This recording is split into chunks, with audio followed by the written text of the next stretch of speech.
morning, everyone. This is Patrick, as you know, and I know it's been a while since my last video. They are coming far and in between now, but that's by design. It's on purpose. And if you really want to know the reasons why, you can check out the video I did a couple of weeks ago, maybe a month ago, and it explains everything. I won't go into it again, but this is the foreseeable future for the channel until some changes happen with YouTube and their crazy policies they've been putting out.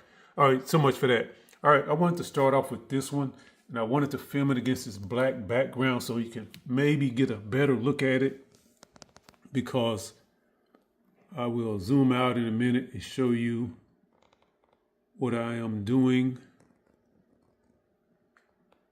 with this. Well, it's not what I'm doing with this, but I'm using this as a reference for a project I'm working on. That made more sense. I'm trying to give you a good look, and I want to rotate it around, but it's in tight quarters, and I don't want these tendrils to get snagged on anything and break, because this is really fragile. That's translucent resin, by the way. So we'll have to do the best with where it is. Okay, I think that's all I can do with it right there. And by the way, I'm not really going to do anything to this figure, but I am trying to work on a base for it. And it's a 2-part base. I don't know if this has ever been done before, but this bottom piece is, I won't go into it now.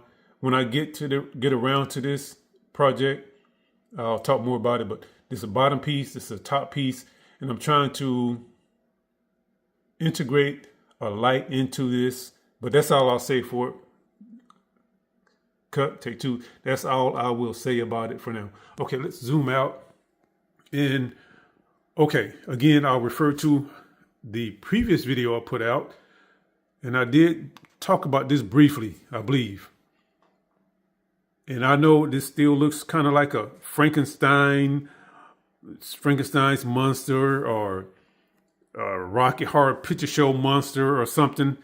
But okay, folks, it's going to get better. It's going to improve. This is what it looks like while I'm in the middle of working on it. And it looks crazy, I know, but trust me, I have a plan, and it's coming together slowly.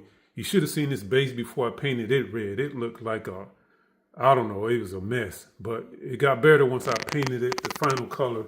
And that is the final color. I have this thing, as you can probably tell by these two, I have this fascination with red bases. You don't see a lot of red bases these days. So I'm kind of like in this red base phase. And I did design that one right there. I'm designing that one. And I don't want to go out too much, because as you can see, my wife is putting all of her Christmas stuff up there. So I don't want that all in my video. But that's what it's looking like. Now, since I last talked about this, what I have done is, of course, the base.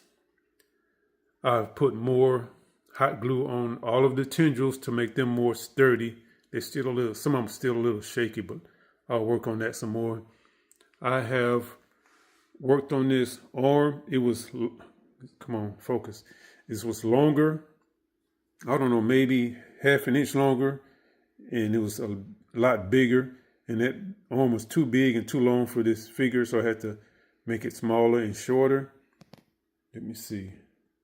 And I've also coated this with resin, because this is air dry clay. Come on, focus. It's air dry clay, and I think it's a mixture of air dry clay and epoxy clay. At any rate, I wanted to just coat it with some resin to make it harder. Okay, to make it harder. All right, let me see. What else? Still working on these tendrils, trying to get them right. I'm using a mixture of string, hot glue. It's got a core of wire. Probably can see the wire right there to give it some, what is the word I'm looking for? Make it stable? No, that's not the word. Sturdy? Okay, yeah, let's go with that. Putting wire in them to make them more sturdy. And this is some epoxy clay here. And I'm integrating the parts from the Xenomorph. You probably can tell that's what that is, or what it used to be. At any rate, it's going to be Carnage when it's all over and done. So I'm trying to use all the parts from that model to integrate them into my project here. That's why you see these fins on the back of this tendril. Okay, let me see what else. I did some painting on the base last night. Wasn't sure what color to make it. I didn't want to paint it in a color that was going to clash with the base or with the figure, because the figure is going to be probably a dark red with a lot of black in it. And I was trying to find something that wouldn't clash. I hope I got that color right. I might have to repaint it. And I can't rotate this because I'm working in close quarters here. All right, I don't know if I talked about the base, but let's talk about that quickly. This base, like I said, it's a DIY base. It has 2 pieces of styrofoam here. And I wanted the base to be lightweight. And I didn't want to go out and buy something to make it with. So I found some styrofoam, cut it to shape. Got 2 layers of styrofoam. It's coated with some air dry clay, some epoxy clay, and I coated it with resin. And yeah, so that's the base. And this will be, not again, but did that come out right? Okay, like this base, this is going to be a 2-part base. It's going to be this main part, and this is the original base for the model, and this is going to insert into this base. You'll be able to just lift this part out. Like if I don't want to display this part, I can just lift this out, and the statue would still be able to stand on its own on this base. All right, let's see. Let's go to him. All right, I don't think I've done much to this one since the last time.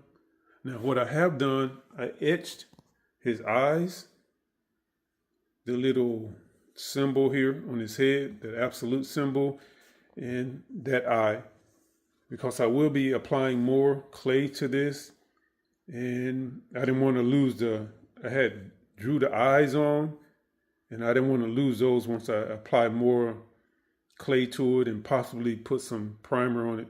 So I etched it so I wouldn't lose it. And the teeth are going to be the hardest part of this bust. I don't know if I've showed the reference for this, but if not, when I get to this particular project, I'll show you that reference. I'm trying to etch the teeth in because this is 3D. Okay, we're working in 3D, not 2-dimensional. So I want to etch some teeth into it, and that's going to be really hard to do. Let me see. Okay, that's it for that one. Let's get over to, this is what I'm really going to take my time with, because it's going to be rather difficult. And you know what, folks? I'm about to stop this video. I'm going to make another video on this figure alone, because I'm going to turn my camera vertical, because this is not working for me right here. All right, so make sure you look for the next video where I will talk more about this figure right here. All right, thank you. Bye.